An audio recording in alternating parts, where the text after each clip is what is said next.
हिंदी के important name जो KVS NBS बाकी सभी एग्ज़ामों के लिए, वन डे एग्ज़ामों के लिए बहुत इम्पॉर्टेंट है। ठीक है, हिंदी नोट्स मैं आपको कंप्लीट करवाऊंगी शॉर्ट्स में, और अगर आप लोग कहेंगे तो एक वीडियो में कंप्लीट करवा दूंगी। महत्वपूर्ण तिथियाँ,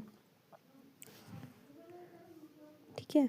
वर्णमाला शब्द का अर्थ है वर्णधन माला, क्रमबद्ध समूह।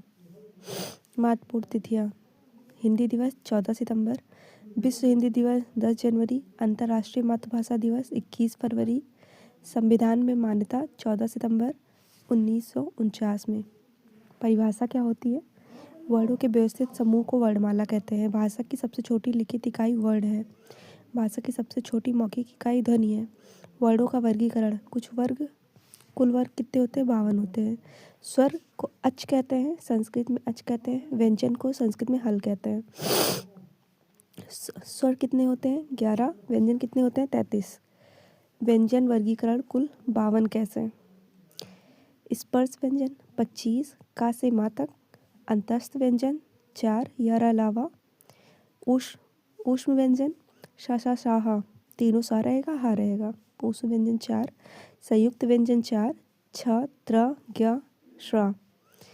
और द्विगुण या उत्क्षिप्त जिसे कहते हैं, ड और ढ। व्यंजन का कुल योग 39 प्लस स्वर 11 प्लस अयोग 52। मेमोरी ट्रिक: मात्रा के आधार पर 3 होते हैं: स्वर, हाश्व स्वर, दीर्घ स्वर, प्लुत स्वर।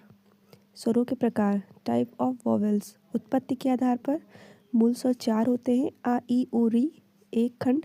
संधि स्वर कितने होते हैं? 7 होते हैं। 2 प्रकार के होते हैं: सजातीय, विजातीय। सजातीय बड़ा, बड़ी, बड़ाऊ। समान जाति। विजातीय संयुक्त ए, ऐ, ओ, औ।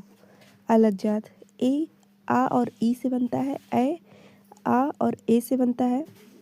जिह्वा के आधार पर अग्र में बड़ी, छोटी, बड़ी, ए, ऐ। मध्य में छोटा, पश्चिम में बड़ा, छोटा ऊ, बड़ा ऊ, ओ, औ। उच्चारण स्थान कंठ, बड़ा, छोटा, बड़ा, आ, हा। का वर्ग मतलब का, ख, ग, घ, अंग। और तालव्य छोटी, बड़ी, यश, ई, यस। तालव्य में क्या होगा? तालव्य को इंग्लिश में बोलते हैं, आप लोग देख लेना, ई, यस। चा वर्ग, चा, छ, ज, य। मूर्धन्य में रीरस, टा वर्ग। दंत में लश, ता वर्ग। दंतोष्ठ में कंठ,